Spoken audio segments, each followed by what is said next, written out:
topic was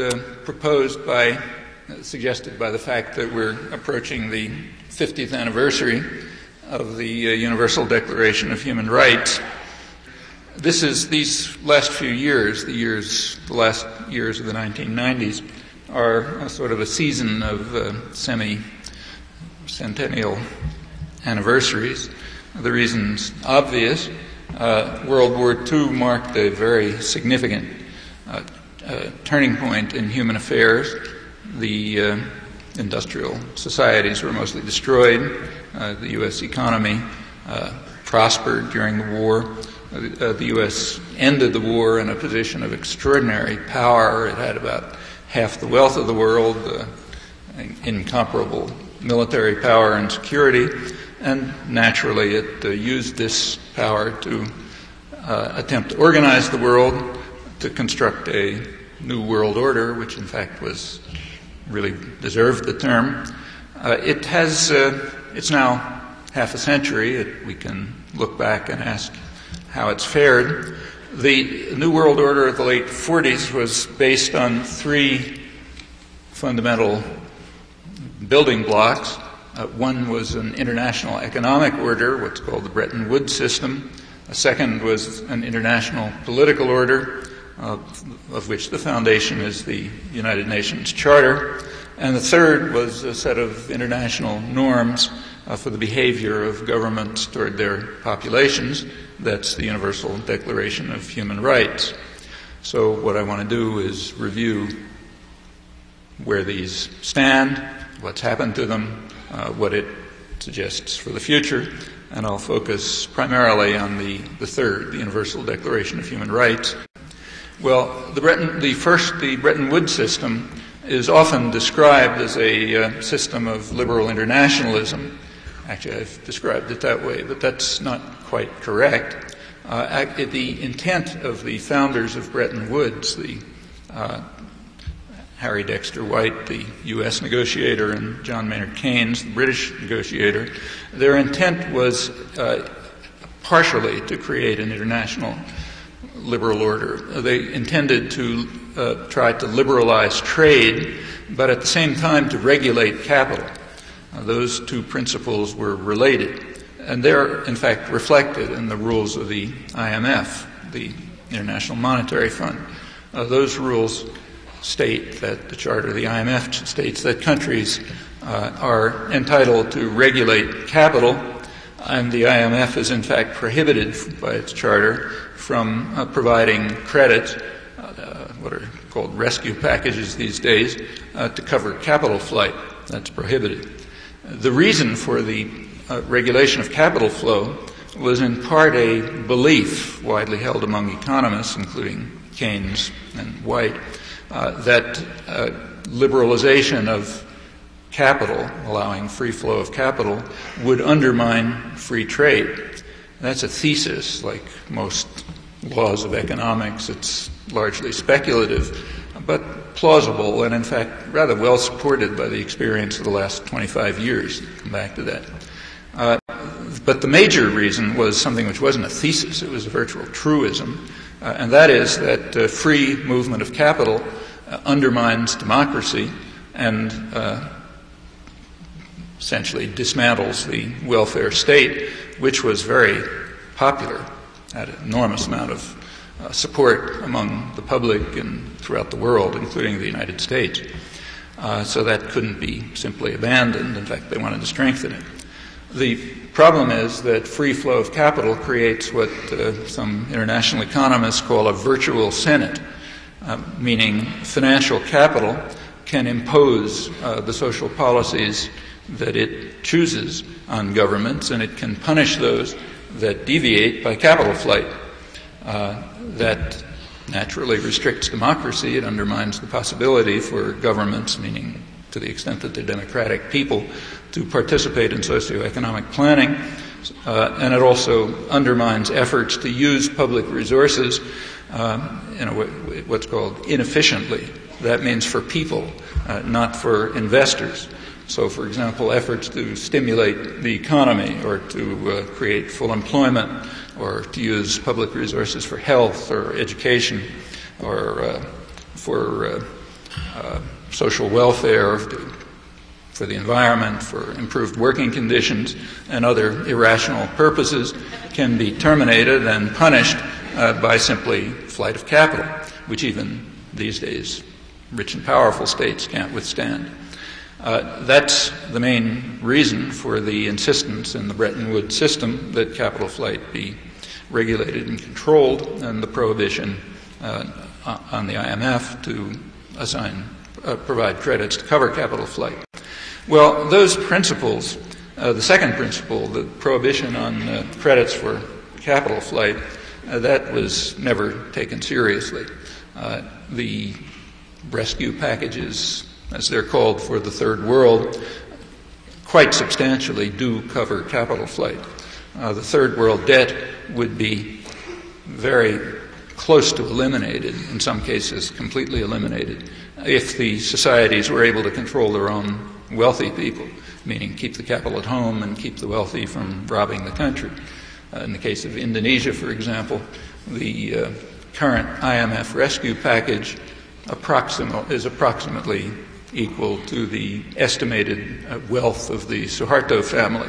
So there's an easy way to pay off the debt. Just go to the people who've been robbing the country blind ever since they took power in a huge massacre 30 years ago. The Latin American debt, capital flight from wealthy Latin Americans comes pretty close, and sometimes, in fact, exceeds the third world debt, the Latin American debt, which was such a catastrophe since 1982. The way things work, the money is borrowed by the wealthy and by dictators and generals and so on, and then it's paid by the poor. They pay it off, and by Western taxpayers, when the debt is socialized. But those aren't economic laws; those are social constructions, and they reflect the failure to take seriously this founding principle of the New World Order. It isn't, incidentally, just the Third World. That began back in the late 1940s with the reconstruction of Europe.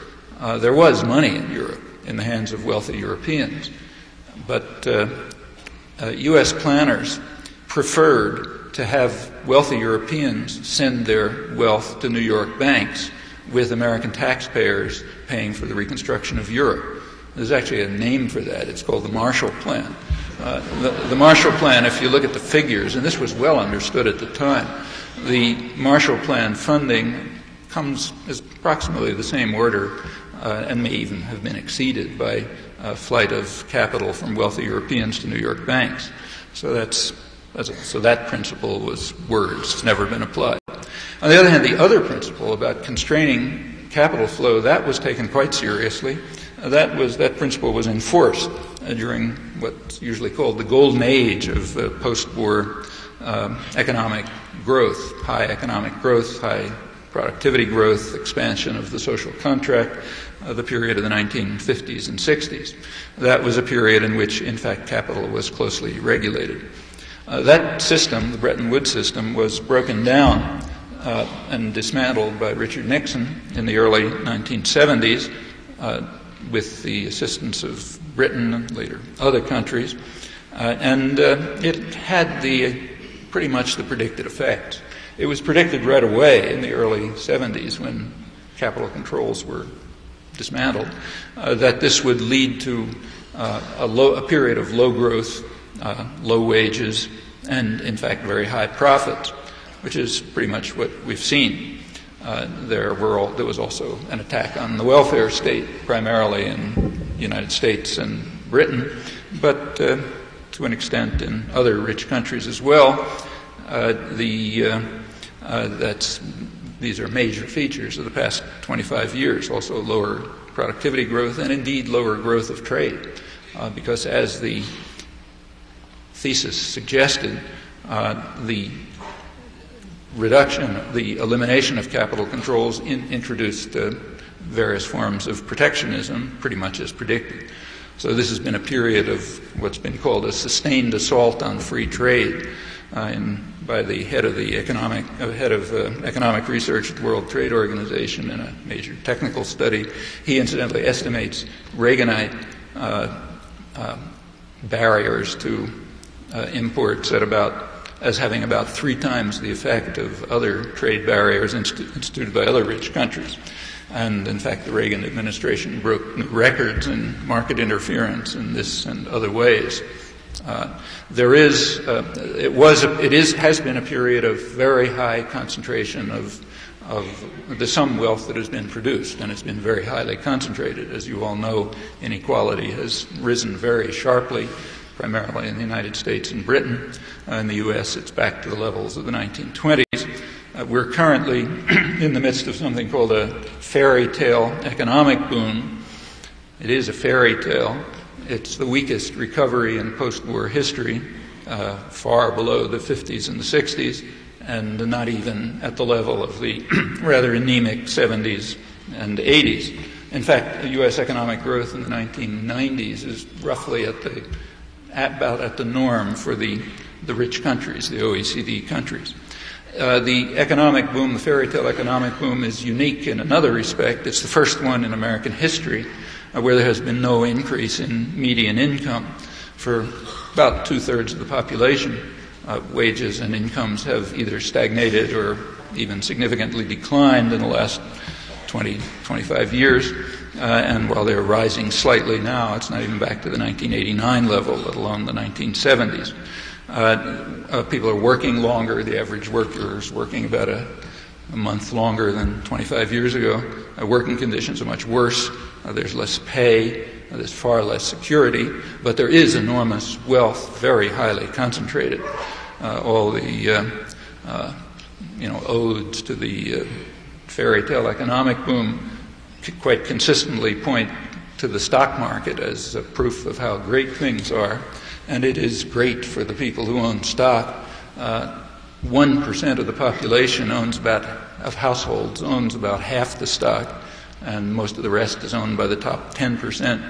If you bring in pension funds, you get a little shuffling in the top 20%, but for most of the population, roughly 3/4, this is just something you watch, not something you take part in, and you watch it while your own conditions stagnate or decline. That's the fairy tale economic boom.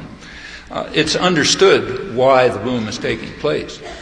It was explained in this fashion. It was actually explained by the man who the business press calls the saintly Alan Greenspan. In his, I didn't make it up, it's the Financial Times of London, the leading business paper in the world. The saintly Alan testified about the fairy tale economic boom before Congress about a year ago, and he took great pride in it. He's head of the Federal Reserve. He attributed the fairy tale to what he called greater worker insecurity. In other words, workers are too intimidated to ask for benefits or wages or better working conditions, and that contributes to something called the health of the economy. That's a technical term. It's uncorrelated with the health of the population, often contrary to it.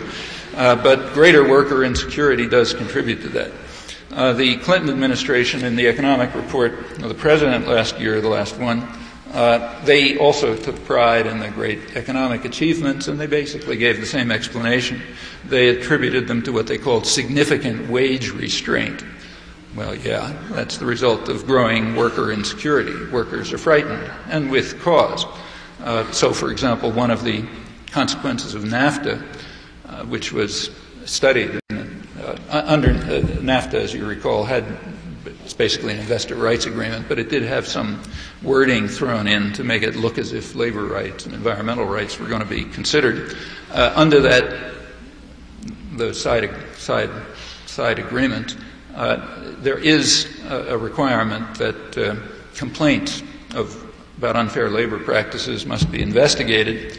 And in the course of one of these investigations, a study was done by a well-known U.S. labor economist, Kate Bronfenbrenner of Cornell University, studying the effects of NAFTA on organizing efforts in the United States. Her report was in fact released by Canada and Mexico. It was delayed by the Clinton administration. She discovered that in fully half of the organizing efforts since NAFTA have been disrupted by threats to transfer production to Mexico. For example, like a trailer can be put up outside a plant with a sign on it saying Mexico transfer job or something like that. That's all illegal, but the Reagan administration and now the Clinton administration have basically informed the business community that they're not going to apply the laws. So it may be illegal, but it happens. And those threats are not idle. After NAFTA, when organizing efforts nevertheless succeed, the rate of actual transfer is 3 times the level prior to NAFTA. These are reasons why workers are intimidated, and there are plenty of others. So during this period of dazzling profit growth in the fairy tale economic boom, major corporations have made plenty of money. In fact, they don't know what to do with it. Some of them do know what to do with it. For example, the Caterpillar Corporation just won a major strike, a big blow to labor in Illinois.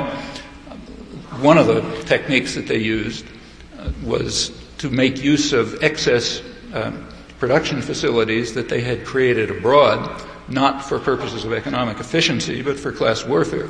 They could use their excess capacity, production capacity abroad, to undermine domestic workers, which they did, along with other measures such as the use of permanent replacement workers in violation of international conventions. The United States has been censured for that by the International Labor Organization, but of course doesn't care. These are contributory factors to greater worker intimidation, and they're related to the lack of constraints on capital flow. In the third world, it ends up with miserable poverty and structural adjustment programs and so on. Here, it leads to a fairy tale economic boom based on growing worker insecurity. Well, that's the international economic system in a very quick nutshell. What about the international political system based on the UN Charter? That one we can go through we can be brief. The fundamental principle of the United Nations Charter is a flat prohibition against the threat or use of force in international affairs. Sole exception is either self-defense if somebody attacks you until the Security Council acts, or else when authorized by the Security Council. Well, we've just been through a dramatic illustration of the status of this principle, namely the Iraq crisis. There was a good deal of discussion of what measures the United States should take. Should it do this? Should it do that? Should it do the other thing? But I couldn't find any discussion at all of the idea that maybe we should live up to what is technically the supreme law of the land under the Constitution, namely the United Nations Charter, which bars the United States from doing anything except on the specific authorization of the Security Council. That wasn't even an option. So that's not considered. In fact, if you read Secretary of State Albright's statements and others, President Clinton and the rest, they simply said, we will act as we determine appropriate in judgment of our so-called national interest.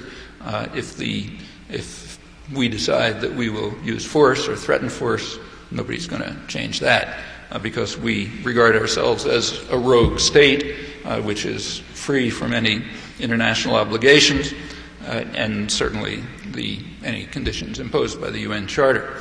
Well, that's dead. The Charter's words. Thanks to the actions of the most powerful states, and there's nothing new about this. More than 10 years ago, back in 1986, the United States even went so far as to veto a Security Council resolution which called on all states to observe international law, mentioning no one in particular, but everyone knew who they meant.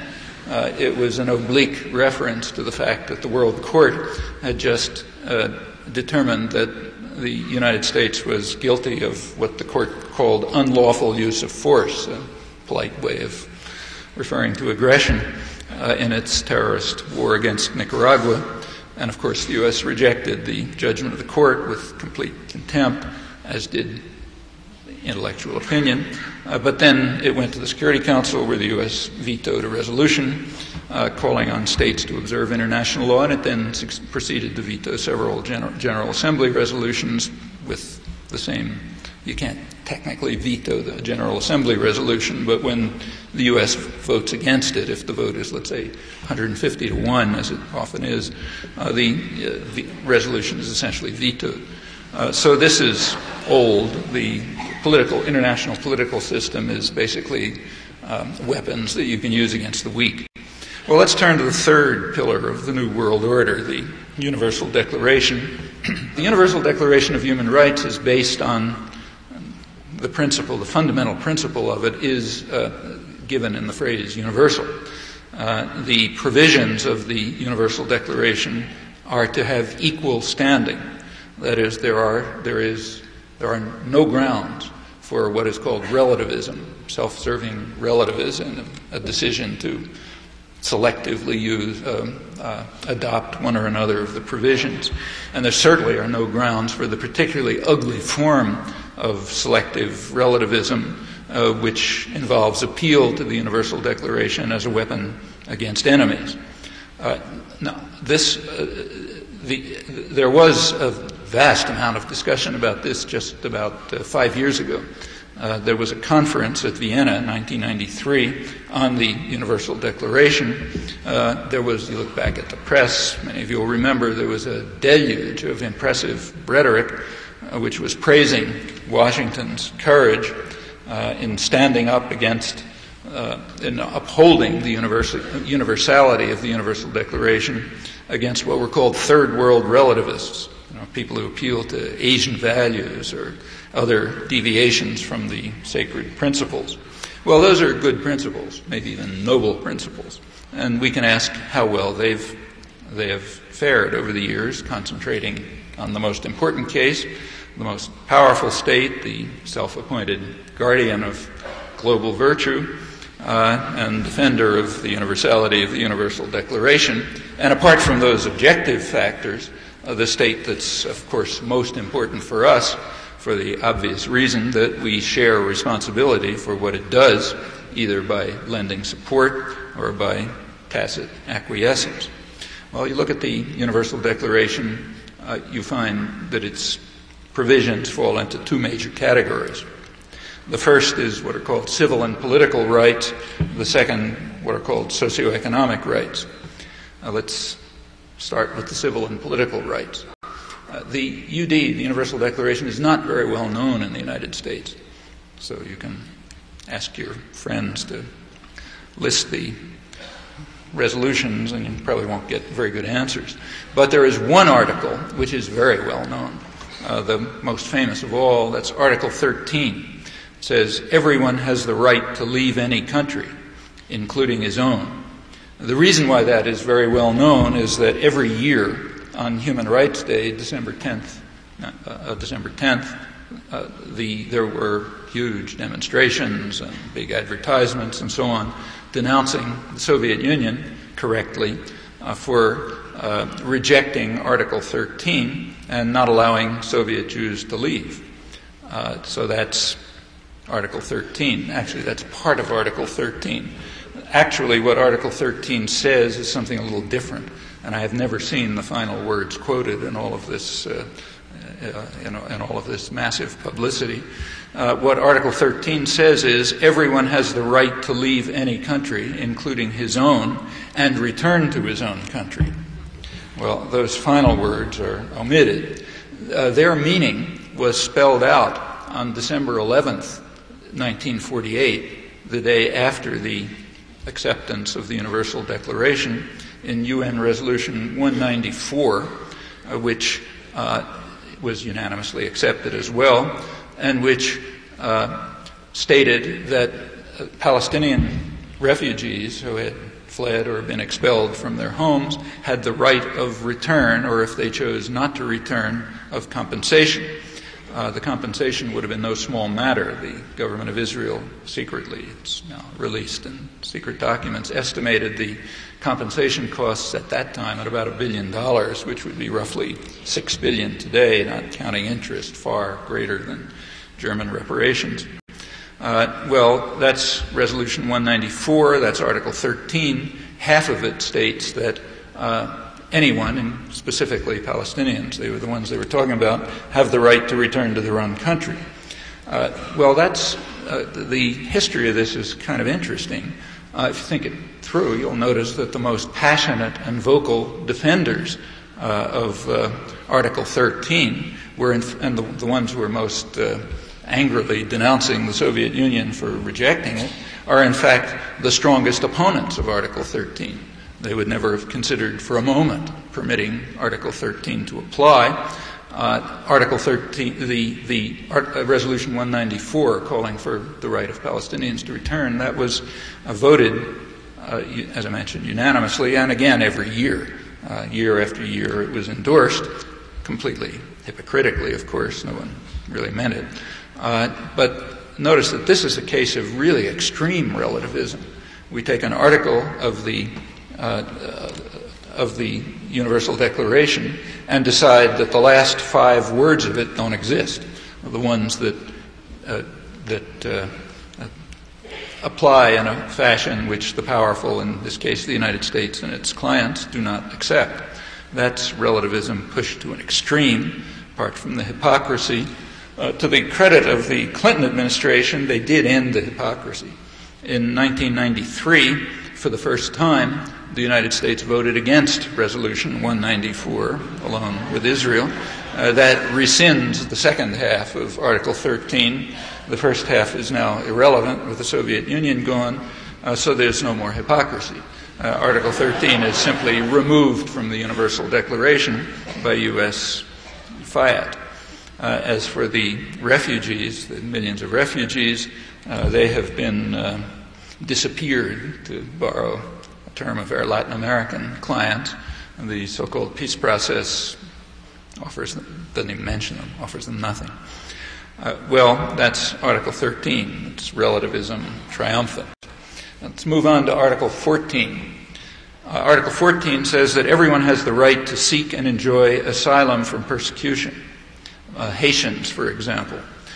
Right in the middle of the Vienna Conference, in fact, just as it opened, 87 more Haitians were captured by Clinton's illegal blockade of the island and forcibly returned to their torture chamber. There was a terrorist military regime at the time which was carrying out brutal murders and assassinations. This event was virtually unmentioned in the press, in the national press, unmentioned in the Boston Globe. It did make page 68. It was mentioned in a story on another topic. So that's everyone having the right to seek and enjoy asylum from persecution. The Clinton administration, of course, didn't invent this.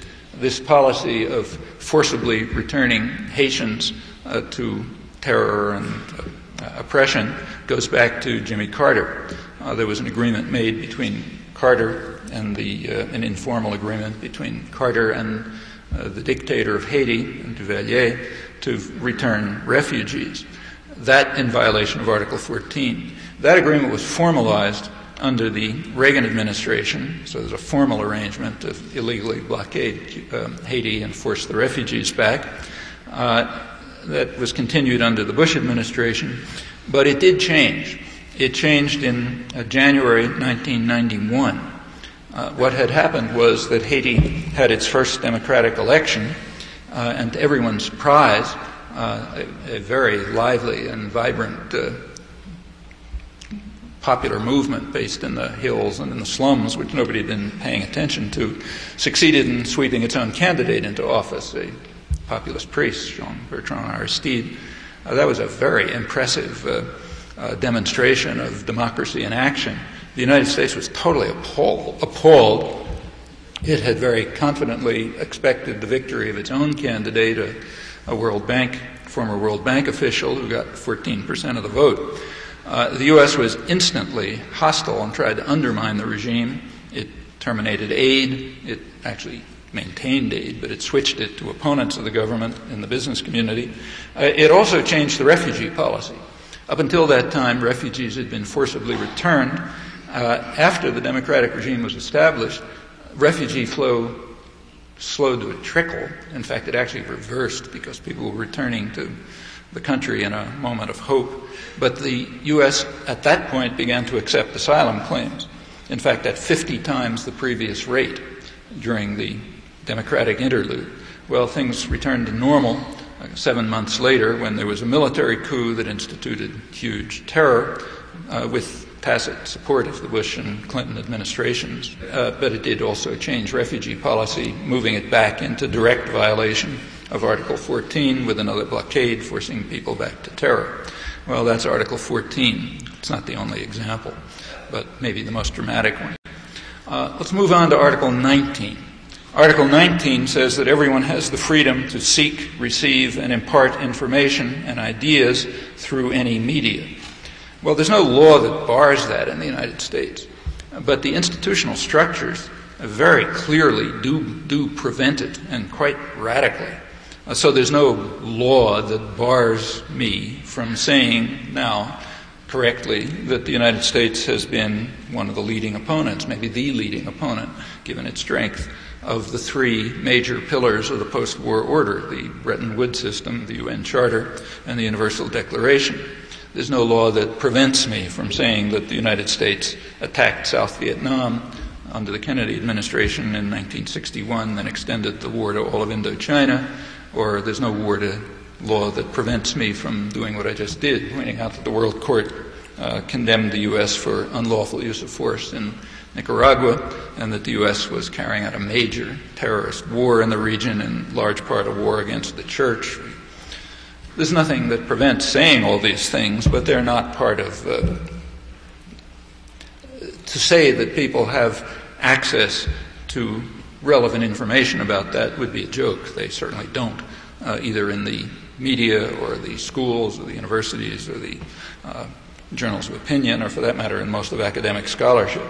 That's institutional structure. It's not laws, which in effect undermine Article 19. Let me just take one example, which is current and rather dramatic and potentially of quite great significance.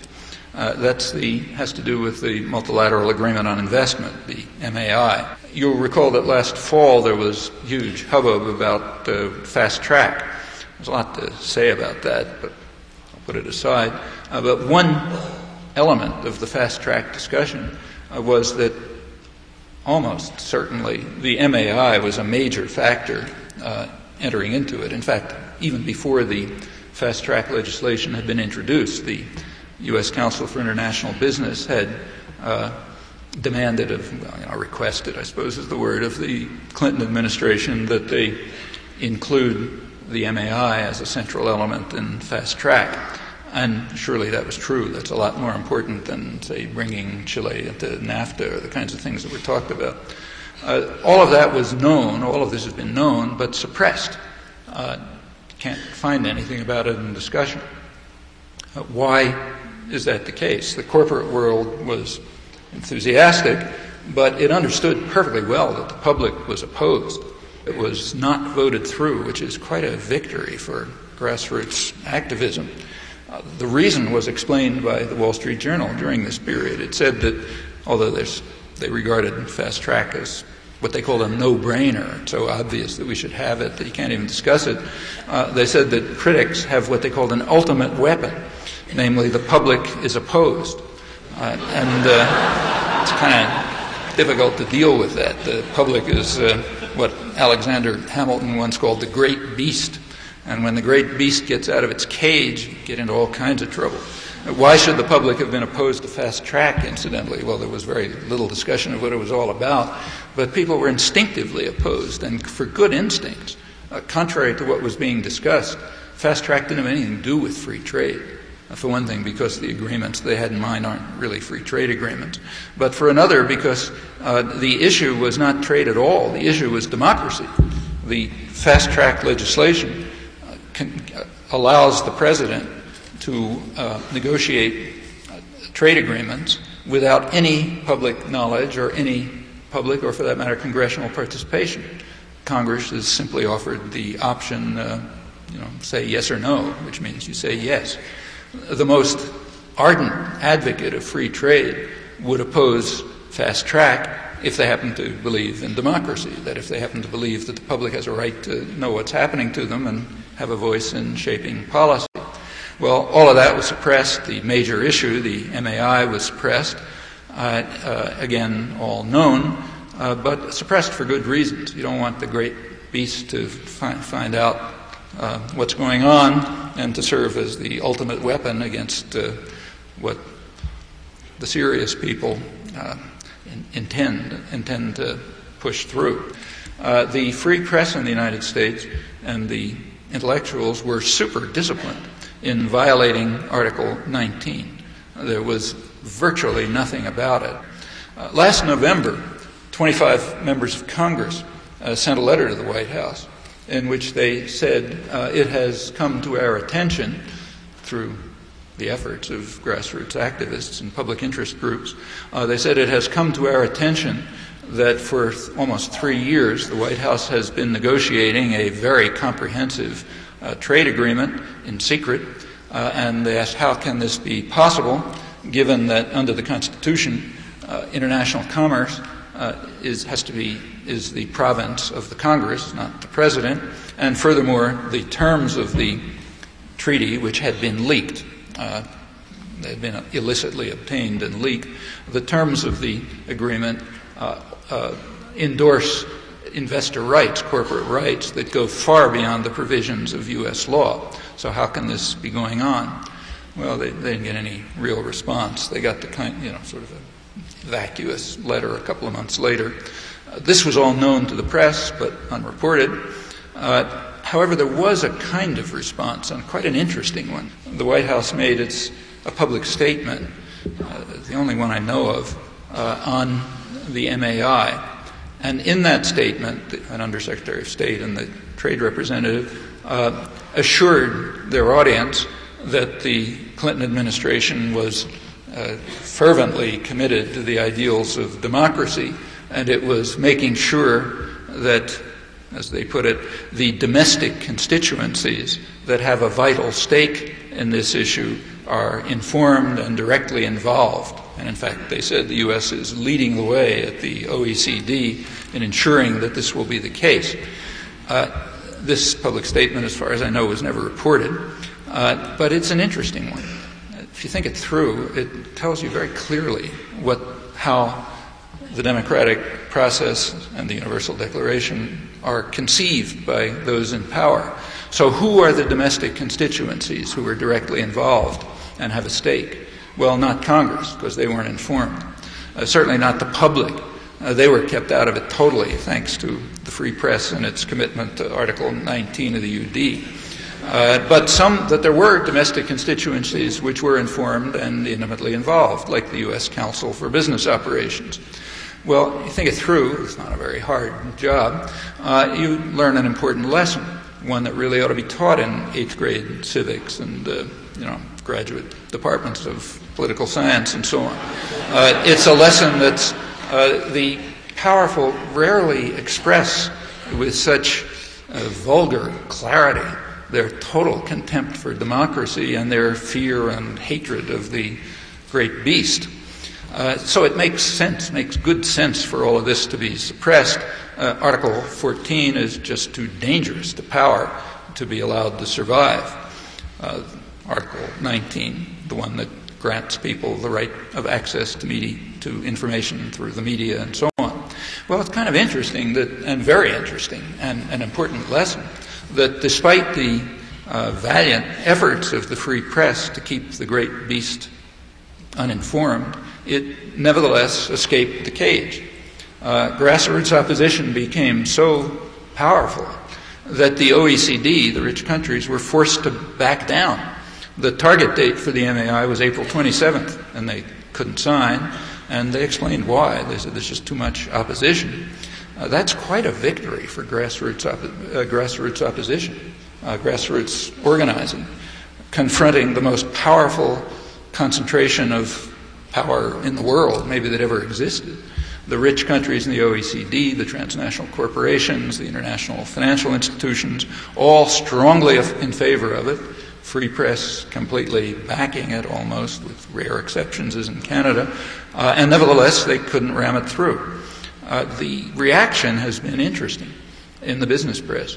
So the Financial Times of London, which is, as I said, the major international business journal, they had an article bewailing this outcome, They said that hordes of vigilantes, I'm quoting it, hordes of vigilantes had overwhelmed the OECD and the corporate world using their organizational abilities and their strong finances and their influence with the media.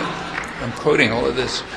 In the U.S., the influence with the media was zero. It was barely above and elsewhere in the OECD. But the point is that even the slightest breach in total subordination is regarded as a catastrophe to the totalitarian mind.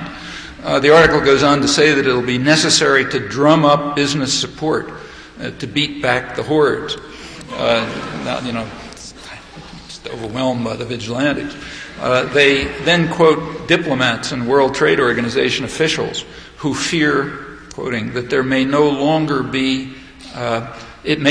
be possible to do deals behind closed doors and submit them for rubber stamping by Parliament, as in the good old days. The Australian that's important. Many people feel quite unjustly discouraged and gloomy about the opportunities to do things, but there have been really remarkable victories in the last couple of years, and this is one of the most dramatic of them. And the business world knows it, even if they won't tell you. The press in Australia blamed what they called the xenophobic hysteria of the unholy alliance of aid groups, labor, and environmentalists. A column, really bad news. In the New Republic, a columnist wailed about what he called the flat earth and black helicopter crowd that are on the loose, determined to find out what's being done to them by the serious guys who are used to doing deals behind closed doors and then having them rubber stamped. Well, that's important. The threat of democracy is quite real, and it's a major and encouraging victory for popular activism against very great odds. The game isn't over, of course. Class war is much too serious a matter to relinquish, but let's proceed to the universality of the Universal Declaration, of having dismissed Articles 13, 14, and 19 as inoperative by virtue of the extreme relativism of the United States with regard to the Universal Declaration. Well, these articles all fall within civil and political rights. That's the category that the U.S. considers privileged. I'll return to some more in that category if there's time. But first, let's have a look at the second category, the socio-political rights. Well, according to the principle of universality, these have the same status as the political and civil rights.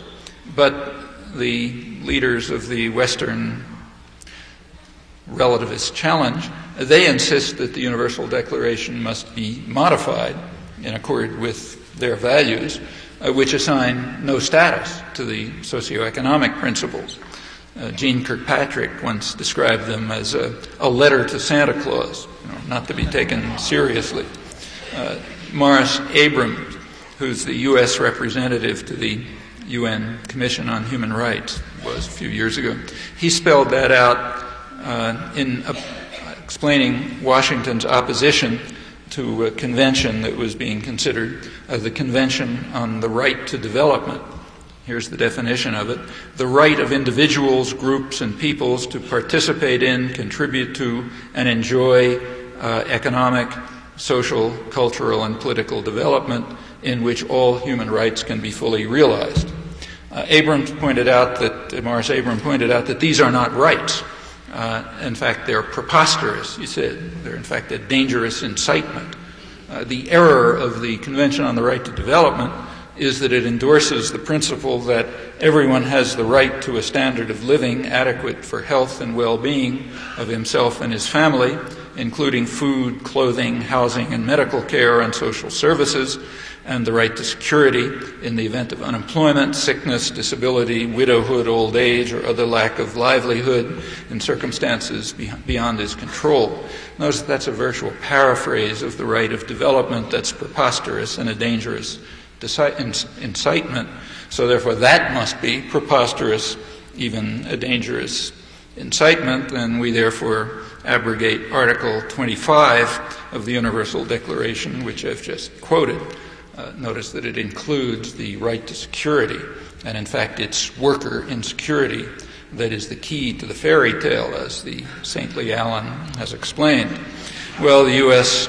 vetoed the Declaration on the Right to Development, effectively nullifying Article 25. I don't have to bother spending time on how well Article 25 is observed here. There are other elements involved in Article 25. The World Health Organization has pointed out that what it calls the devastation of hunger is clearly in violation of Article 25. It's transparent. They also pointed out that there are more deaths every 2 years from hunger than during both world wars. But that has no status from the relativist standard of the rich. In fact, the U.S. acts forthrightly to increase hunger. And that's the most striking example of that is the embargo against Cuba since 1962, which is the longest sanction in history and the only one that effectively bars food and medicine. That's a direct violation of Article 25. It's also a direct violation of a principle that the United States itself has introduced into at the Human Rights Commission. At the Commission, the United States introduced a resolution declaring that the deliberate impeding of delivery of food and medical supplies to civilian populations is a violation of international humanitarian law, and those who commit it or order such acts are to be held individually responsible. That's fair and accurate. It's an accurate interpretation of international law, meaning people responsible for this should be brought before international tribunals. The reference is to Bosnia. But, of course, it applies very clearly to every president of the United States since the early 1960s. That, however, would be completely incomprehensible to Western relativists. Time's going on, and I won't have time to run through the rest, but if you run through the rest of the socioeconomic provisions, you discover that the respect for them is approximately comparable.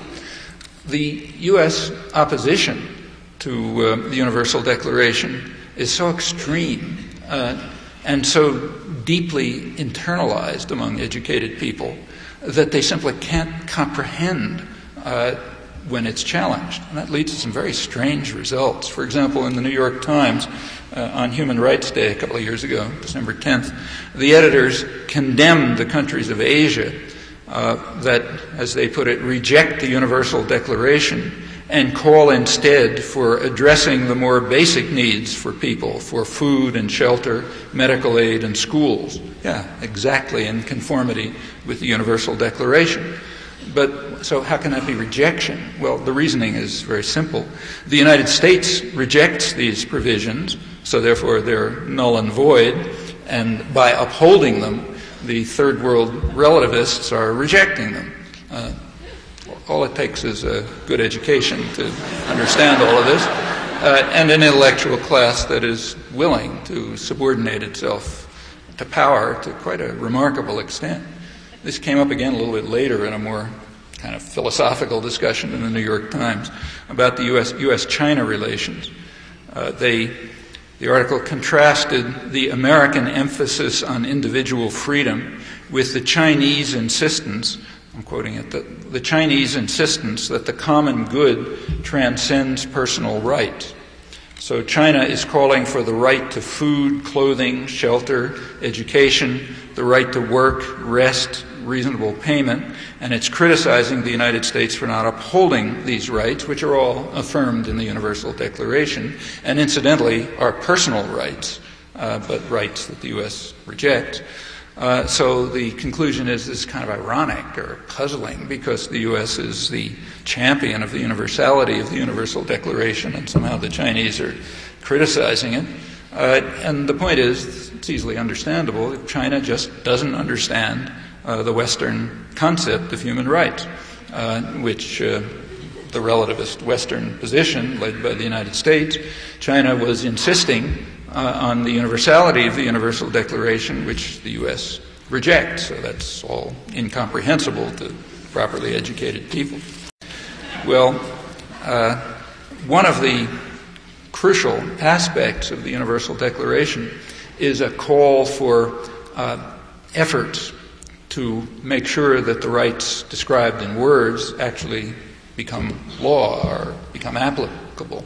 That's to be done by what are called enabling conventions that the United Nations will propose and that states will accept that implement particular aspects of the Universal Declaration. And there's a long series of these enabling conventions. For example, there's a Convention on Rights of the Child, 1989, which was accepted by most countries, not all, however. It was rejected by the United States and Somalia alone. There's an international covenant on civil and political rights. That was technically ratified by the United States, but with reservations. There was a reservation to Article 7, which states that no one shall be subject to torture or to cruel, inhuman, or degrading treatment or punishment. The reason why the U.S. refused to accept that part is that conditions in U.S. prisons and other practices like the death penalty are even for children. The U.S. is virtually alone in allowing juveniles to be executed. I mean, Iran and Saudi Arabia and Pakistan do also. And U.S. prison practices have repeatedly been condemned, including by Human Rights Watch, as in violation of this article, and indeed in violation of Article 5 of the Universal Declaration, which prescribes cruel, inhuman, degrading punishment. Long studies by Human Rights Watch in this, so you'll have to look far to find them. I mean, unless you subscribe to Human Rights Watch publications. Well, the U.S. has, I think, the worst record in the industrial world, at least, maybe one of the worst in the world, in ratifying enabling conventions. And in fact, if you look closely, you find that it has effectively ratified none, because even though the few that have been ratified have been designated inapplicable in the United States. Technically, they're called non-self-executing. You can't apply them. That's radical violation of the Universal Declaration, which specifically calls for enabling conventions to turn the principles into practice. Well, that's just a tiny sample. I could go on for a long time. In fact, I have enough notes here to go on for another couple of hours. But the conclusions of the sample, I think, are pretty clear. They're clear about policy. They're clear about practices. They're clear about the intellectual culture that tolerates and supports them. The record is also clear about what can be done to modify and reverse these practices and crimes, and it's very much within our power to do so. Thanks.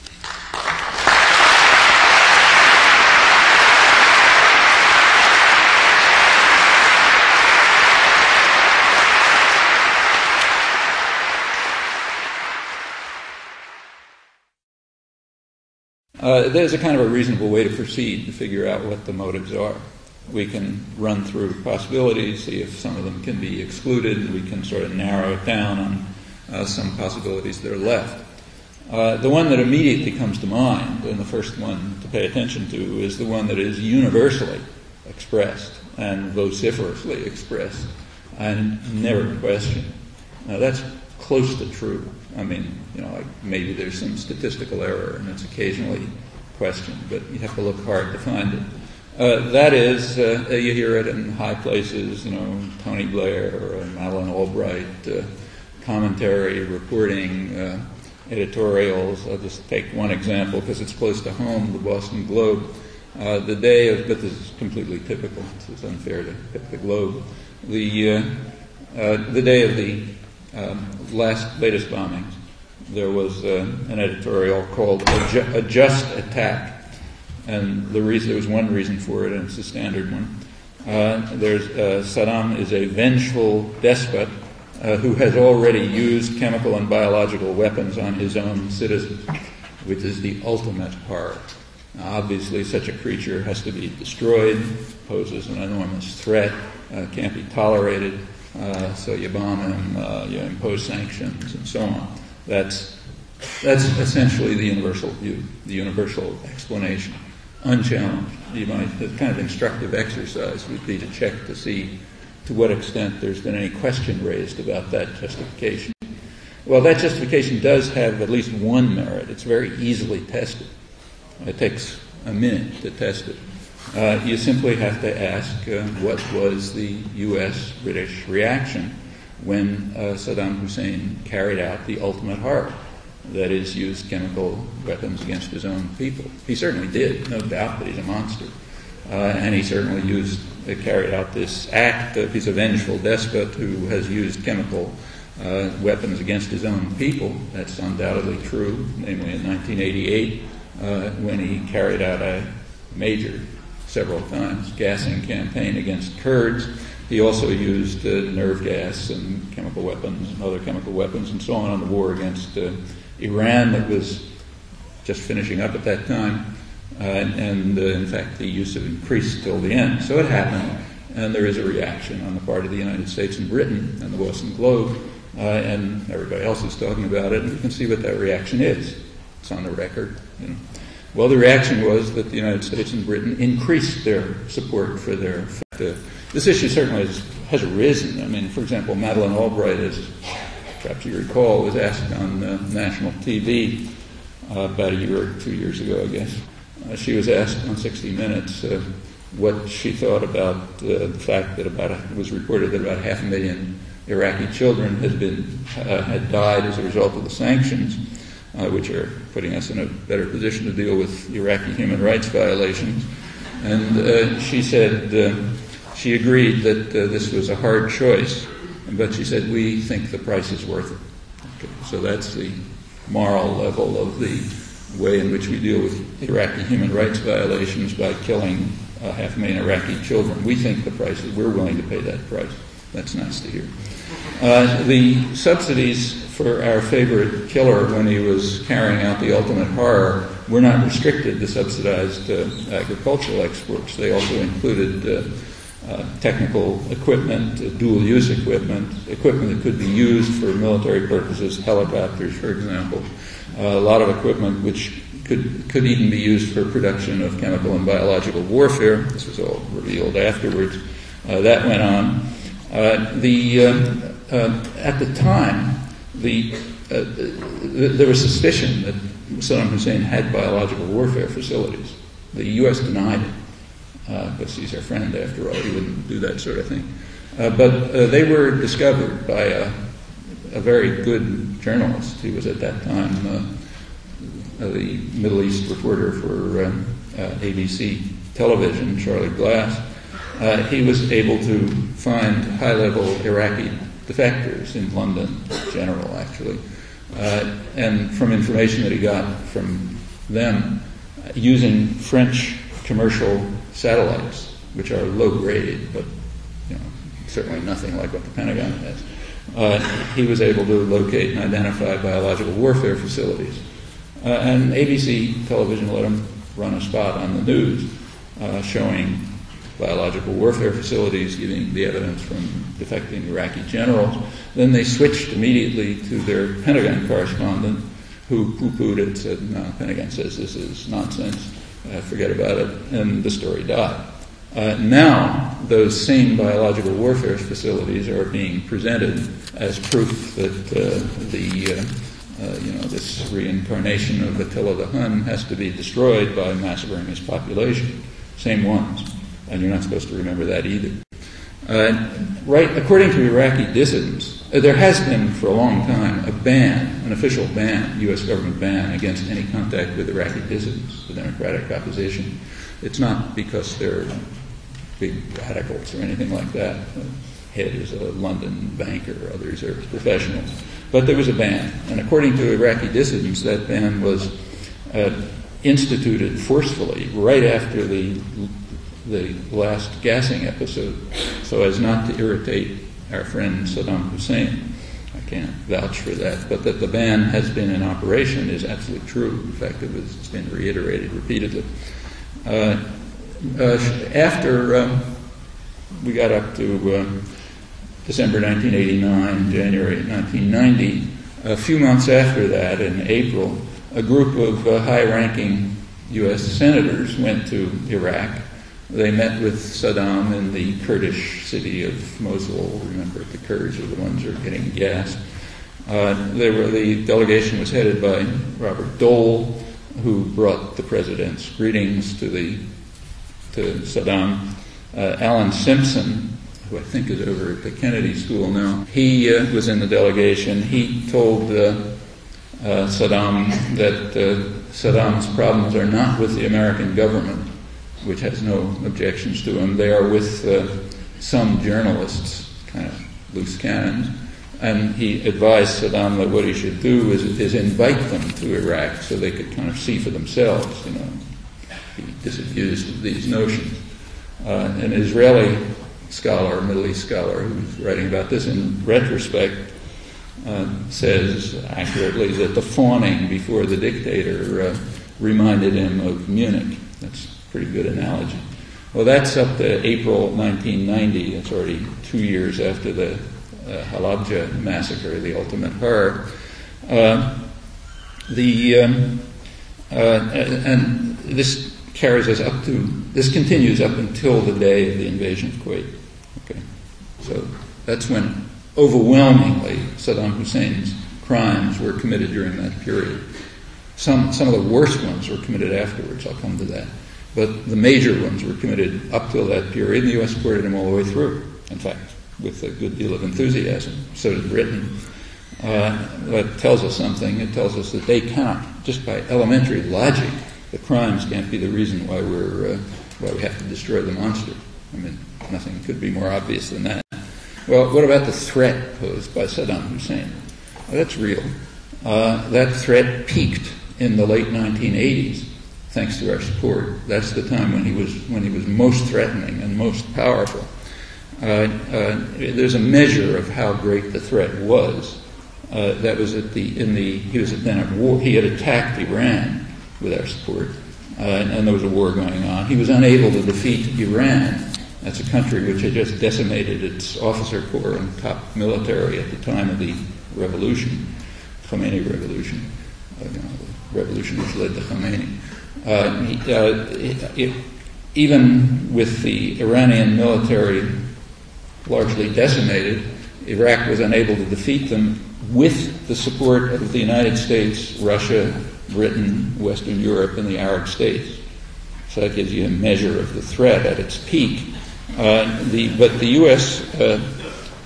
Today, in comparison, Iraq is, as Charlie Glass again wrote in a recent article, the Iraqi army is approximately back to what it was when the British established it as a means to suppress the population violently so that the rulers would be able to export oil to the West and ensure that the profits go to the West, not to the people of the region. That's the role of most of the armies in the Middle East. And the Iraqi army is about back to that level. Its equipment is antiquated. It's far weaker than it was. A lot of the weapons have been destroyed, not so much by bombing, but by the inspection system, which has destroyed a lot of weapons, and of course by the destruction of the economy. So yes, it's a threat. It was a much greater threat 10 years ago. And how did the U.S. and Britain react to the threat at its peak? Well, I've already mentioned it, but the main reaction was to increase the threat. That was the reaction at the peak of the threat. And the U.S. took it very seriously. You want to remember how serious it was. Bear in mind that Iraq in May, I think, 1987, Iraqi missiles struck the U.S. destroyer Stark, killing 37 sailors, 37 personnel. And they got a kind of tap on the wrist, but that's it. That shows you're really committed to somebody. What was the U.S. Stark doing there? Well, the U.S. Navy at that time was being introduced into the Gulf to back up Iraq and support him in the war against Iran and, of course, in his war against his own population. That continued. That alliance strengthened. A year later, in July 1988, a U.S. warship, the Vincennes, shot down an Iranian commercial airliner just taking off from Iranian airport. A commercial airliner killed 290 people, was plainly in a commercial check corridor. In fact, the ship was in Iranian territorial waters. That was taken seriously, too. By that point, Iran recognized the reality. They might be able to fight a war with Iraq, but they could not fight an Iraqi-U.S. alliance. And with the U.S. Navy now acting aggressively, and the head of the U.S. claimed, it's not credible, that it's not taken very seriously, that it was mistaken for an Iranian military plane, but the Iranian Air Force pointed out right away that the U.S. was not shooting down low-flying Iraqi planes, which were very visible and indeed were warplanes. One of them maybe attacked the Star. Iran recognized at the time that the game is over. They can't, and they essentially capitulated shortly after that. Well, that's the peak of the Iraqi threat, thanks to our contribution. And Saddam, in fact, used his increased power very quickly. 5 days after the ceasefire, he turned to another major gas attack against Kurds in the north. 5 days after the ceasefire, the U.S. reaction I've already described. Okay. Well, just to put this together, and we've now at least eliminated one candidate for what the motives were, namely the candidate that is universally presented without question and with great vigor and force. We know, as well as we know anything, that that one can't be correct, just on grounds of elementary logic. As I said, it's an instructive exercise. You might try to see how often this little exercise in elementary logic has been carried out in the furor about, the Beast of Baghdad. So, for example, during the latest bombings, it's interesting. I think you already know the answer without looking, but it's worth finding out, and it raises questions about the world in which we live, most of us live, the world that's symbolized by Harvard Square, the world of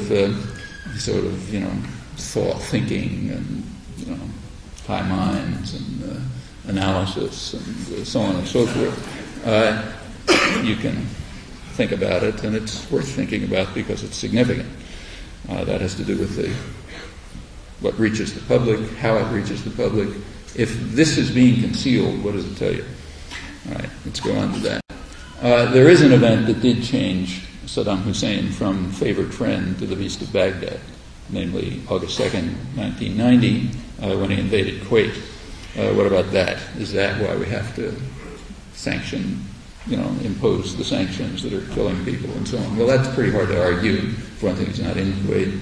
It's not very much offered, but that's clearly the major event. Was that a major crime? Sure, it's a war crime. Invading another country is a war crime. That's a thing for which people were hanged at Nuremberg and so on. On the other hand, was it a serious crime? Well, pretty hard to argue. In comparison with the rest of Saddam's criminal record, which we had supported, it's like adding a toothpick to a mountain. Furthermore, it was recognized by the United States not to be a very serious crime. In fact, the great fear of U.S. leaders at the time of the invasion, as Colin Powell put it, Chief of Staff, is that Iraq would quickly withdraw, leaving a puppet regime in place, and then all the Arab states would be happy. Colin Powell, virtual quote. That was the expectation. In fact, it was called the nightmare scenario. They were afraid it might happen. How much of a crime would that have been? Well, we can measure that too. If, in fact, the expectations of the U.S. leadership had been fulfilled, Saddam would have essentially duplicated what the United States had just done a couple of months ago in Panama. That is, invaded, put in a puppet government, and then withdrawn, leaving it in place. The puppet government happened to be a government of bankers and narco-traffickers and so on. But it was in place, and it's maintained essentially by U.S. force, but from a distance. So Saddam, the only real difference between the two cases is that Colin Powell may have been correct in saying that all the Arab states would have been happy, but it certainly wasn't true of Latin America. There was tremendous opposition to the U.S. invasion in Panama and elsewhere, and indeed that remains. Other than that, the analogy is pretty close. However, there's a crucial difference. In the case of Panama, the U.S. was able to veto two Security Council resolutions condemning it, vote against a General Assembly resolution which effectively vetoes it. In the case of Iraq, however, the U.S., of course, the resolution stood, and subsequent events took place which are worth going over, which I'll skip for lack of time. But what they essentially amounted to was U.S. efforts, with the strong cooperation of the media, to suppress the possibilities that this nightmare scenario might take place, and to ensure that the conflict would end in the arena of force and violence, where the U.S. is, of course, supreme. And that happened. It's an interesting story, but we'll put it aside. Then we're up to February 1991, the Gulf Massacre. It ended at the end of the month, and shortly afterwards, within days, Saddam Hussein turned to the next most serious crimes of his career, the first most serious ones being the ones that the Boston Globe and everyone else is referring to, namely the chemical warfare against his own citizens. Immediately after the war, there was an uprising in southern Iraq, in the Shiite areas of the south, led by rebelling Iraqi generals. This is right under the nose of the U.S. Army, which dominated the whole region. Stormin' Norman is sitting there watching it, following orders from Washington. The rebelling generals did not ask for assistance. They asked for access to captured Iraqi equipment. That was supported by Saudi Arabia, who also requested the United States to allow them to have at least access to captured Iraqi equipment. The U.S. refused. It refused to do anything to deter the vicious Iraqi government response, which was brutal and murderous, even to let the rebels have access to equipment. The U.S. clearly wanted, and in fact had to say that it wanted the revolt to fail. And it failed. It was crushed with extreme violence. Right after that, a revolt began in the north, Kurdish areas, and the same story reenacted. The U.S. refused to give any assistance whatsoever to the rebels in fear that they might succeed, that is, they might overthrow the beast of Baghdad. Immediately after the war was over, the U.S. essentially returned to support for its favorite murderer, as he again carried out a really atrocious and vicious act, again, with our support.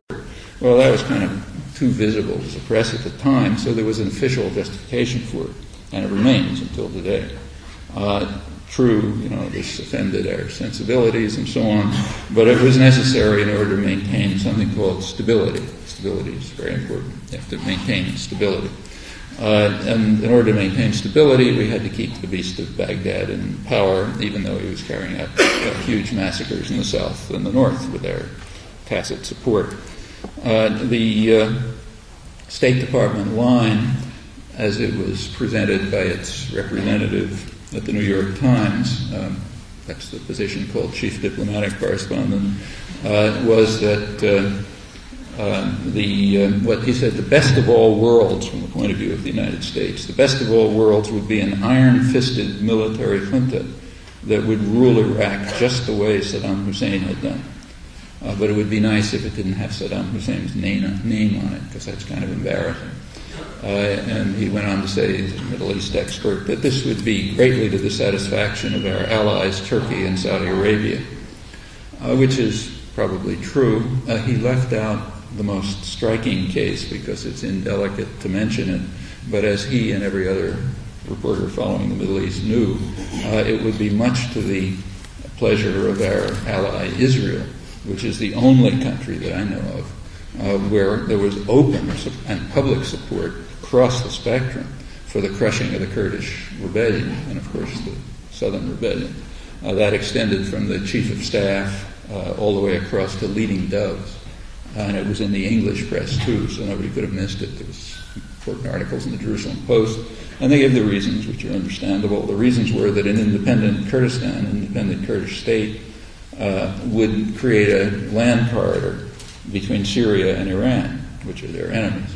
So they didn't want this, so therefore they wanted the U.S. to allow Saddam to crush the Kurds. I don't think that was ever reported here either. That was extremely prominent. It takes a decision and choice not to report it. This continues. A couple of years later, in 1996, Brent Scowcroft, who was Bush's national security advisor, was asked in an interview what he thought about this, and he said it would not necessarily have been to our interests to have Saddam Hussein overthrown because any replacement might have been worse.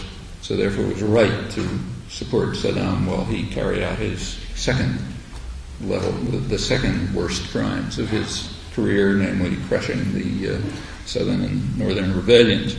And so it continues.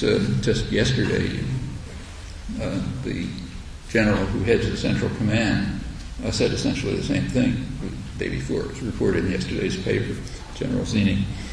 And Madeleine Albright has chimed in, too, in an interesting way. In December, while saying that the U.S. had changed its policies, she said, here's what she said last December, we have come to the determination that the Iraqi people would benefit if they had a government that really represented them.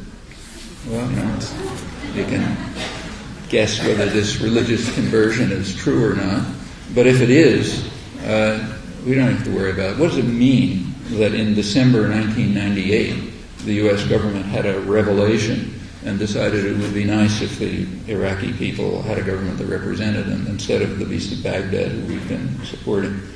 Let's say let's say her remark is true. What does it tell us? Okay, I won't comment on it. Furthermore, just to add to the story, during this very same period, early 90s, our favored ally, Turkey, one of the worst, which has one of the worst human rights records in the world, was increasing its own murderous attack against the Kurds in southeastern Turkey from 19, just as one measure of that, about 1 million Kurds fled to Diyarbakir, the sort of unofficial Kurdish capital in southeastern Turkey during those years. 1994 was a peak year in two respects. It was the year in which Turkish terror against the Kurds peaked, and it was the year in which U.S. military aid to Turkey peaked. In fact, in that year, Turkey became the world's leading importer of U.S. arms. Those are two things that typically go along together. There's a very close correlation between terror and violence and U.S. military aid, not only in that region. Somehow that didn't mean that we had to impose sanctions on the people of Turkey to kill hundreds of thousands of their children, because this is good terror. It's terror carried out by our ally at the same years. Without proceeding, it's plain that there cannot have been any moral or humanitarian motive behind anything that's going on, and it certainly cannot possibly have been the official motives, the ones that are reported by, say, the Boston Globe editors. It cannot be Saddam's crimes that are motivating this. That, again, is just elementary logic. What about the threat of weapons of mass destruction? Well, that's there's a number of problems. Suppose we're concerned about weapons of mass destruction. Then one question, obviously, is how come it wasn't true in 1988, when it was a much more serious threat than it is today? A little question. Second question is the latest bombings, for example, are part of the justification is that they were supposed to reduce Saddam's capacity to produce weapons of mass destruction, but it was conceded at once, in advance, in fact, that the bombings would have the opposite effect. They would increase that capacity. That was conceded because it was obvious. The major effect of the bombing would be to eliminate UNSCOM, the UNSCOM inspections. In fact, at least if you can believe Scott Ritter, one of the chief inspectors who resigned from UNSCOM about a year ago, the U.S. had already undermined UNSCOM by turning it into a spy agency, which essentially destroyed it, he said, so I quit. But whether he's right or not about that, probably is, in December, the bombing was understood in advance and stated that, yes, this will eliminate and make it extremely hard for UNSCOM to continue its mission. And the inspection mission regime is the only thing that has cut back weapons. And it's been pretty successful, in fact, quite successful, and could remain so. But, of course, once that's broken, it's not going to happen. In fact, if you look at the official war aims last December, they made it pretty clear. They said the official aim is to degrade Saddam's weapons capacity. And as a number of people noticed, that means they had no war aim at all. Because, you shoot one bullet at a door and you degrade the capacity. It's meaningless. There were no credible war aims. In fact, the effect of the bombing could only be to increase the alleged danger. Probably will be that. But what's interesting is it doesn't matter. I mean, the fact that there are no credible war aims and that the standard reason doesn't even rise to the level of a joke doesn't matter at all. It's still a just attack, and we must march in a parade, right? In other words, we must act as if we're in a totalitarian society, following orders, marching in a parade, even though we recognize that the marching orders are idiotic and would collapse under 30 seconds of inquiry, and that the motive for this last attack is that that effectively will be the opposite of what's claimed. Despite knowing all of that, we must march in a parade. If you're an educated, responsible citizen, kind of folks who walk around places like this, that's the way you're supposed to behave. Well, it tells us something about the expectations for us and about the values that are internalized by educated people, because they're not getting orders to do this; they just do it naturally. Going back to weapons of mass destruction, there is indeed a way to eliminate the capability of producing one and only one way, and that is a Carthaginian solution. You totally destroy the society. You do that, they won't be able to produce weapons of mass destruction. If you leave an infrastructure, you leave educational and scientific facilities of any kind, and if there's a revenue flow, then you get a capacity to produce weapons of mass destruction. So the only way to end that capability, we talk about terminating it. Yeah, there is a way. Wipe the place out. Now that won't happen for a simple reason. Iraq is the second largest oil producer in the world, and that's much too valuable to wipe out. But of course you can wipe out its population. In fact, it's in a way beneficial to do that. You look at the history of oil production around the world, you find that it mostly takes place, the focus on, and what's prized is areas where there aren't very many people. A lot of oil, but not too many people.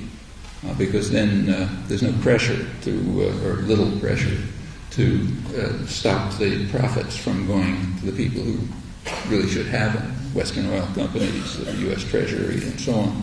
So if the population of Iraq were reduced or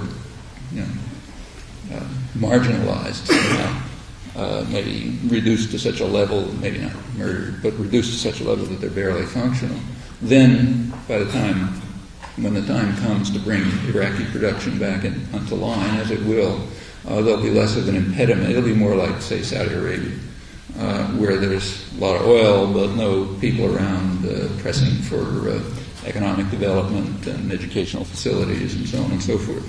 So that's kind of all to the good. There is a way then to eliminate the capability, and that's the only way. Other than that, it can't be done. Well, without proceeding further, it seems to me we can eliminate the standard reasons from consideration. They cannot be the reasons and the motive for what's going on pretty elementary grounds. In fact, if we begin to explore, we find a rather ugly story. What is left? What is left is what should come to mind at once when anybody mentions the word Middle East. When you mention that word, what comes to mind is oil. Right? It should come to mind. Back in the 1940s, the United States recognized that region, the Arabian Peninsula and the Persian Gulf, to be what they called a stupendous source of strategic power, the greatest material prize in world history, the strategically most important area in the world, and just kind of going off into outer space. And of course that meant the U.S. has to control it. That meant kicking out our rivals, France, and marginalizing Britain. They're allowed to play a secondary role as long as they're properly obedient, kind of loyal attack dog. But essentially the U.S. is going to control it. You don't give up the greatest material prize in world history and a stupendous source of strategic power. So the U.S. has to control it. Well, that's a problem because there are people in the region and they get out of hand, and sometimes they want to benefit from their own resources and so on. So there's constant conflict. This issue is very serious right now. Right now, at the moment, there's an oil glut. You go to the gas station and the prices are lower in real terms than they've been since the Second World War, and the oil price is low. And so that's one reason why it's beneficial to the United States to keep Iraqi oil off the market. The United States does not want the oil price to go too low. It's always wanted it to stay within a range, not too high because that would be harmful to U.S. manufacturers and so on, but not too low because that's harmful to the U.S.-based, to the energy producers, which are mostly U.S.-based, either U.S. or British mainly, and their profits go down. And furthermore, the petrodollars, the money that's gotten from selling oil a lot of it flows right back here. U.S. Treasury securities, big construction projects, military production, and so on. And that flow has to be maintained. So you don't want the oil price to go too low. Temporarily, at least, it's a good idea to keep Iraqi oil off the market because if it was on, the price would go even lower, and that's not good. The other problem with Iraqi oil is that the inside track right now on developing Iraqi oil is held by France and Russia, not by U.S.-based majors. We don't want that. So, right for the moment at least, keeping Iraqi oil from being developed is a wise, from some point of view, wise project. Is this going to last? Well, not if the consensus of geologists is correct. Details are always uncertain, especially in the case of oil production, because most of the information is in the hands of the oil companies who aren't telling anybody. But there's a pretty reasonable consensus that this is temporary, that sometime in the not-too-distant future there'll be an oil crisis.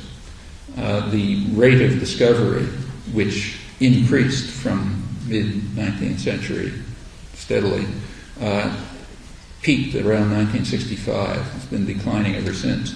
That is, with new high technology and deep drilling and everything else, still the rate of discovery has been declining. The rate of oil use, on the other hand, has been increasing. After the so-called crisis in 1973, when the prices shot up, from that period until today, almost half of the total oil consumption in history has been since that time. That's the last 25 years, and it's going up. It's expected that there's kind of like a magic 50% mark where you've used up 50% of the exploitable oil. That's expected to come not too far in the future. And if you extend these trend lines, you can see what's happening. Maybe a decade or a couple of decades. I mean, people disagree about the date, but not qualitatively. Furthermore, most of the remaining oil's in the Middle East. The percentage of exploitable oil in the Middle East is increasing. The other regions that, like Alaska and the North Sea, were always known to be quite small by comparison, and they're kind of reaching exhaustion. The Middle East will remain as the major center, primarily Saudi Arabia, secondarily Iraq, and that'll unless there's some something that nobody knows about. That'll continue.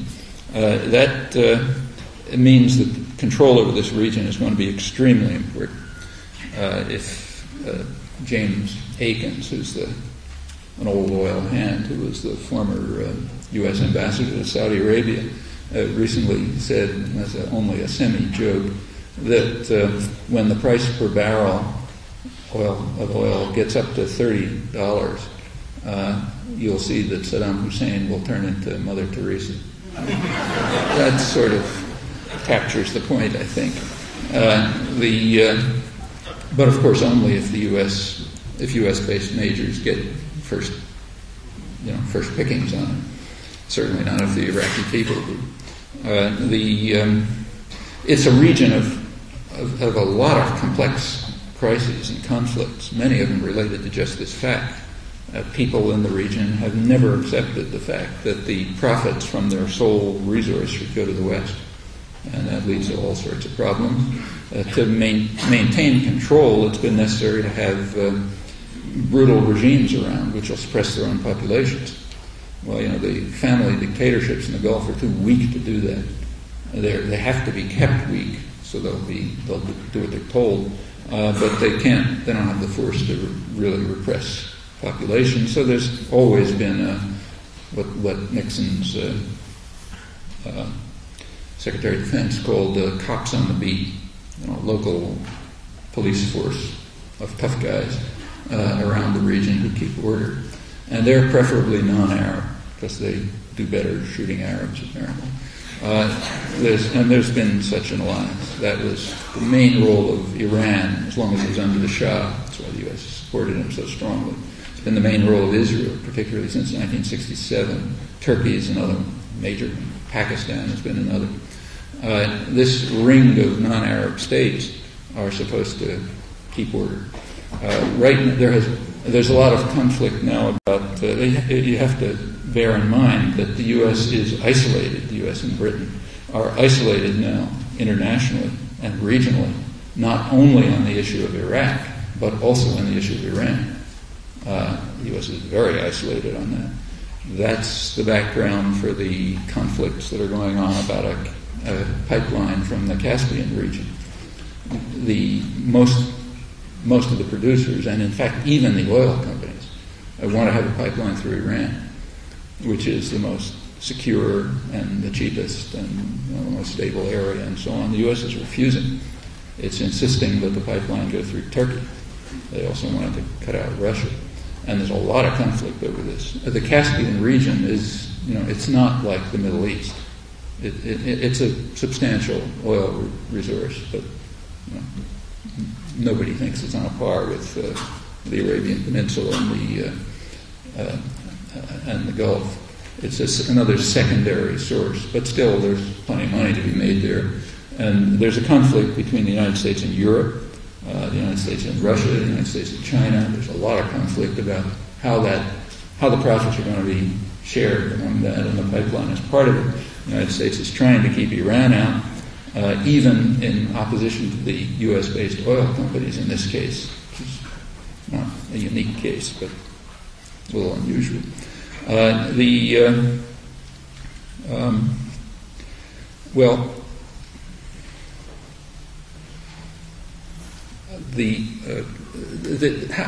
the United States going to handle this? How's it going to run the region in the face of these conflicts and oppositions? Well, if you're involved in any kind of conflict, whether it's a card game or anything else, you try to play your strong hand. You try to shift things around so that they'll be in the arena in which you're strong. The U.S. has comparative advantage in exactly one area, force and violence, not anywhere else. In force and violence, it is unparalleled. Nobody comes close. So it makes good sense for planners to try to play that hand, shift everything into that arena, and that, I think, is exactly what we're seeing. I think that's what we saw when the U.S. bombed Sudan, for example, destroying its major pharmaceutical plant. It's interesting to notice how little attention was given to that in the United States. I mean, if there had been an Islamic terrorist attack that destroyed half of U.S. pharmaceutical facilities, you'd think somebody might have noticed. But this one, well, it's just Africa, who cares? So we attack a pharmaceutical plant. Let's get on to the next thing, like, whether Monica Lewinsky, something or other. But I think that message was understood by the people to whom it was likely sent, namely people in Tehran and Riyadh, Saudi Arabia and Iran. They're saying, look, we're a violent, lawless state, and we're going to use force to get what we want. I think that's probably the reason for the December crime, reason for the December bombings, too. The one thing where we have overwhelming advantage is in force. And it doesn't matter if the excuses are not credible. It doesn't matter if the effect of the bombing is the opposite of what we claim we're after. We can count on educated Americans to march in a parade and not say anything. And we'll show you'll understand, but we'll show you that what we say goes.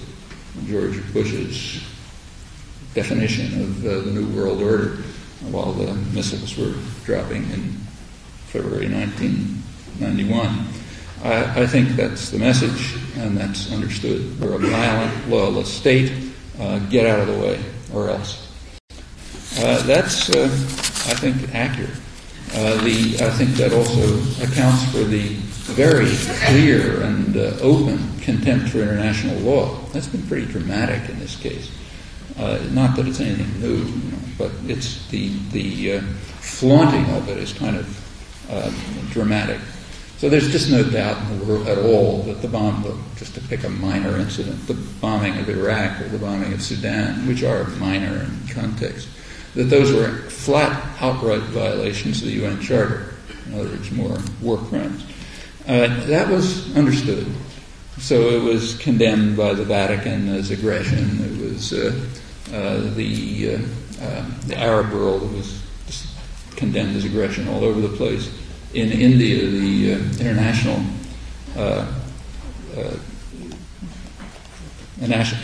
Council of Jurists in India, the major lawyers group, is actually bringing a case to the World Court charging Clinton and Blair with war crimes. That was December 22nd. I had a friend do a database search to see if he could find any reference to it. When he looked a couple of weeks ago, there still was no reference to it. But this, and the Pope, I think, got a word somewhere. But the point is, it's, that this is aggression, a war crime, is pretty clear and obvious. But that's what it's supposed to be. It's supposed to be violent, lawless acts. It's kind of striking that the issue of whether this violated the UN Charter was barely discussed here. It was discussed to some extent in England, but barely, and in fact condemned in England in the mainstream, but not here. Here there's much more discipline. When the issue was mentioned at all, which was rare, it was dismissed as a kind of technicality. That's important. It's getting late and I won't go through the record, but there's an interesting record of explicit doctrine saying that we are not subject to international law. During the Reagan years, this became quite open. So, when the bombing of Libya, and maybe the most striking case was the International Court of Justice, when it condemned the United States for the war against Nicaragua. It was just dismissed across the board, joke. And the internal reasons were interesting. The State Department had a legal analysis of why International Court of Justice was irrelevant. And the reason was that we cannot count on members of the United Nations to follow our opinion. That's exactly what they said. And therefore, the International Court of Justice is ruled out as an inappropriate forum. They said the United States will determine, will have to make its own determination of how to deal with issues that affect its interest. Okay? The issue at that time was what it calls issues that fall within our domestic jurisdiction. The issue that fell within our domestic jurisdiction then was the U.S. terror war against Nicaragua. Since the outside world can't be trusted to take the right position on this, you get lost. In the Clinton years, this has become totally open. So, Madeleine Albright, when she was UN ambassador, simply told the UN, We will act multilaterally when we can, unilaterally if we must. You don't like it, get lost. That was over in Iraq case. In December, the official line was that, quoting it, we prefer to act through our allies, but if not, we will act alone. If we're unable to, we'll act alone. It's an interesting formulation. It goes a step further. Notice we don't even prefer to act through the United Nations. That's finished. Happens that international law and the UN Charter say that's the way you do it, but that's finished. Same reason, we can't count on them anymore, so they're irrelevant. We prefer to act through our allies, who are usually more or less malleable, but if we can't act through them, we'll act alone. The timing of the bombing was selected in order to make this very plain. Recall that the bombing began just as the UN, an emergency meeting of the Security Council was being called to deal with the issue of Iraq. The members of the Security Council weren't notified, but as the meeting opened, the missiles were flying. They understood. That's a message of contempt for the United Nations, saying, you better understand you're irrelevant. You don't come along with it. You don't follow us anymore the way you used to when we sort of held a lash, so you're therefore out of it. And it was understood. A senior European diplomat pointed out that at the time that the United States has simply given up on the United Nations and prefers to act through NATO and the World Trade Organization, at least as long as they're reliable. Sometimes they aren't, so you throw them out too. The world should take notice, and it does. Outside of privileged circles, certain narrow privileged circles and powerful circles, it's pretty well understood. We should take notice too. It's quite important for us if we have to decide whether that's the national persona that we want to project. Of course, for a rogue state, things like international law and UN Charter and so on don't mean anything. And especially a rogue state that's violent and lawless and is projecting that as its persona. Yeah, sure, they don't mean anything. And that gains particular significance when that rogue state happens to be the most powerful state in the world. Well, if that's the national persona we want, okay. But it's, I think, important to recognize the dedication of the educational and information systems, media, etc., to suppress the obvious. I think this is fairly obvious. Unless that's reversed, I think you can be pretty confident that there are ugly times ahead, particularly if in the Middle East, especially if the anticipated oil crisis becomes reality. Well, the answer to how seriously we take that depends not on what happens in this room, but what happens in the small groups that will be set up afterwards. That's where the important things will happen, and I really would urge you to participate in this.